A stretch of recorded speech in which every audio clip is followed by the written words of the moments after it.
Hey everybody, Coach from Echo Base Network here. Today I'm going to give you guys a brief rundown of all of the major Star Wars headlines. And honestly, guys, it's a whole lot more disappointment. Star Wars game canceled as EA cuts 670 jobs. Now, it is believed that the game was a first person shooter game that was going to be The Mandalorian. And there were some people who were actually excited for that because, after all, gaming is something that Star Wars has historically done really well. But in this case, it doesn't look like this project is ever going to happen because, as you all are aware, the gaming industry is suffering and EA just cut 670 people. Now, another story, Ahmed Best, the actor best known for playing Jar Jar Binks, the infamous Jar Jar Binks, who also plays Kellen Beck, Jedi Master, he posted on Instagram and it said, "Just when I thought I was out, they pulled me back in. Mocap, hashtag Star Wars, hashtag Jar Jar Binks, hashtag Activision, hashtag Jedi Sith Lord Kelleran Beck." So who knows what Ahmad Best is up to in the Star Wars universe, but he is back to do something. Daisy Ridley's movie, it's been reported, was titled Episode 10.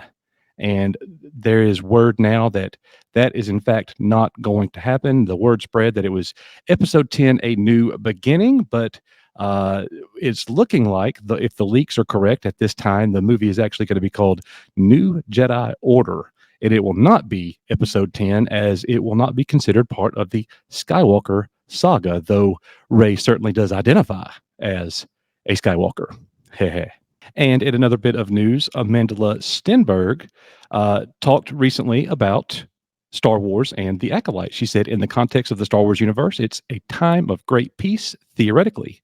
It's also a time of an institution, and it's a time in which conceptions around the Force are very strict. And I think what we're trying to explore within our show is when an institution has a singular conception of how power can be used, we try to provide a lot of different perspectives and answers to that question. The idea is to kind of honor the ethos of Star Wars and ideas around the Force and also challenge them, hopefully harmoniously.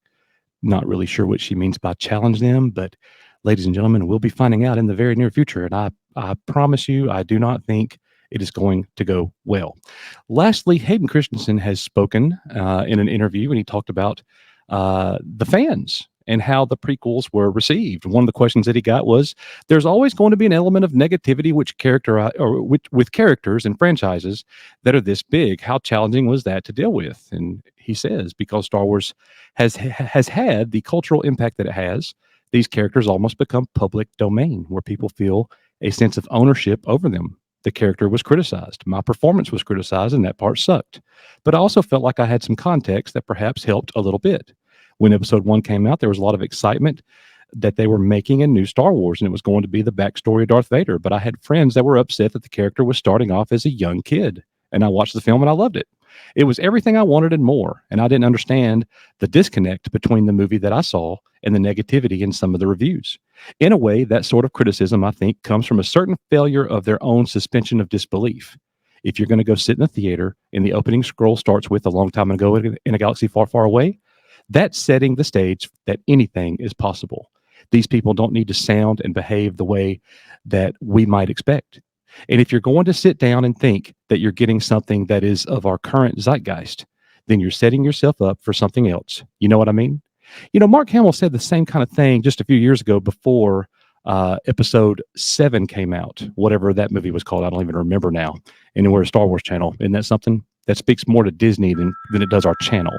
But all that being said, it definitely says that, you know, we have to take care of our preconceptions when going to watch Star Wars, because it's not going to live up to what it once was. It's just not.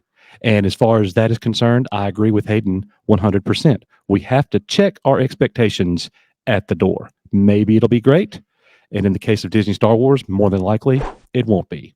Thank you guys for being here. We'll be live tonight at 7 o'clock p.m. Central Standard Time. We are your Echo Base Network. See you on the next one.